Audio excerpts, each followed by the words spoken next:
Hello, my name is Armin. I'm the co-founder and CEO of Driverly.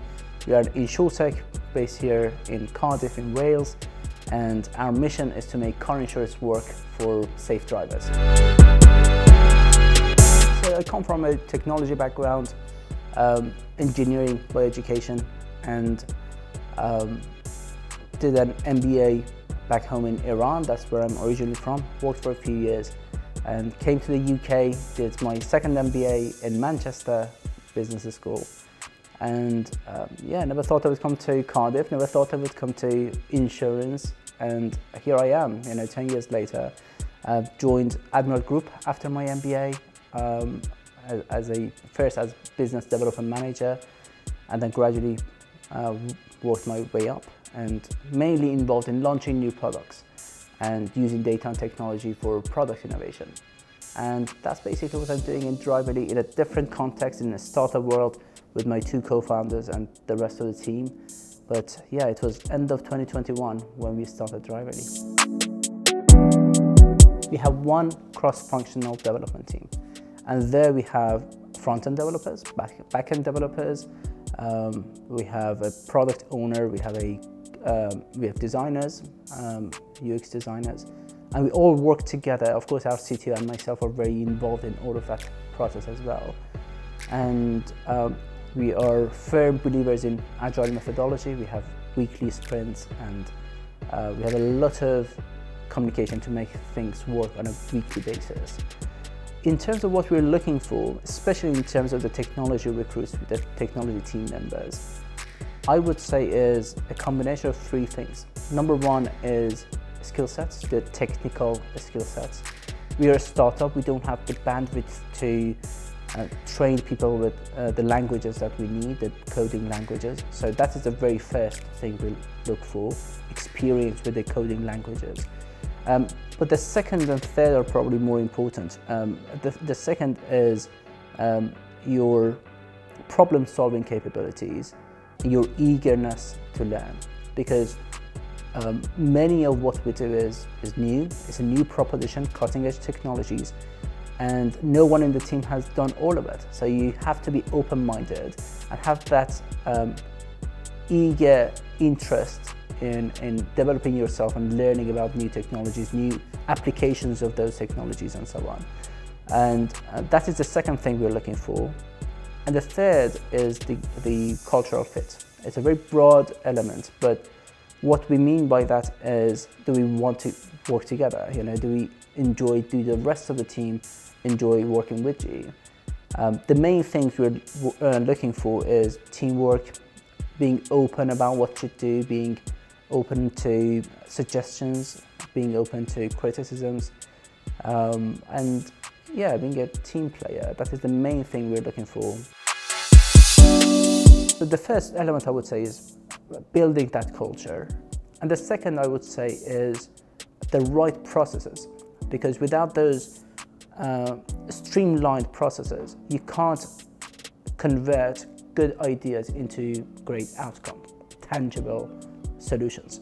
So what we do for that is a lot of communication and streamlined processes to take ideas, discuss them, take actions, and then prioritization. So every week we have, of course, we have demos and retros, but as part of that, we take actions. What did we do well last week? What didn't we do well? Is there anything we should change in terms of how we work together? And then actions, next week we do it differently. Same story with wider decisions as well. So we have a number of different meetings and events, from all team meetings to what we call next mile meeting and what we call compass meeting. All of that is, again, coming from agile methodology. In order to get from point A to point B, you don't need to know all of the waypoints. You need to know point B, the vision. You need a compass. I need to know next mile, and with that you can build your journey. And we have weekly next mile meetings to look at just a few weeks ahead, and longer term plans go to compass meetings. So we engage with the team in all of that and try to come up with ideas and again turn them into actions and plans. I think there's so many exciting things happening, right? We're living in exciting times, from AI to big data to Internet of Things to electric vehicles and connected cars and autonomous vehicles. So many exciting things happening. So I think the way to adapt to it is basically take it into account in your core business. You don't look at it just as an enabler of the objectives you have. I think it has to be a part of your core proposition. And an example of that is the journey we took to build Driverly as a team. So when I started thinking about delivering this vision, the first question was, who are my co-founders, right? And I went back to the basics of the pillars of this business. What do I need to build as a core capability in order to deliver what I want to deliver?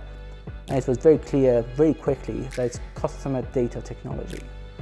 And hence the three of us, I'd like to think of myself as the customer champion. Nestor, my chief underwriting officer, is our data and AI champion. And Mohammed, my CTO, is the technology champion.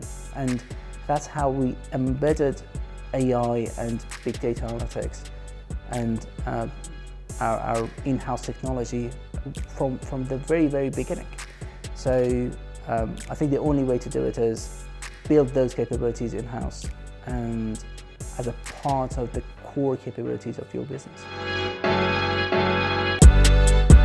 Bring technology to the core of your business plan and your solution. You don't have a competitive advantage unless you have a technological competitive advantage. I've seen many people treating technology as an enabler. They have certain business objectives, commercial objectives, and they need technology to deliver that. They need technology to build something to get to what it is they want to deliver. I would argue that is not a very sustainable way of thinking about your startup. I would argue that technology is one of the main objectives of any startup if they want to succeed. And I would argue that the investment on the technology side of your business is perhaps the most important part, the most important investment that you make into your business.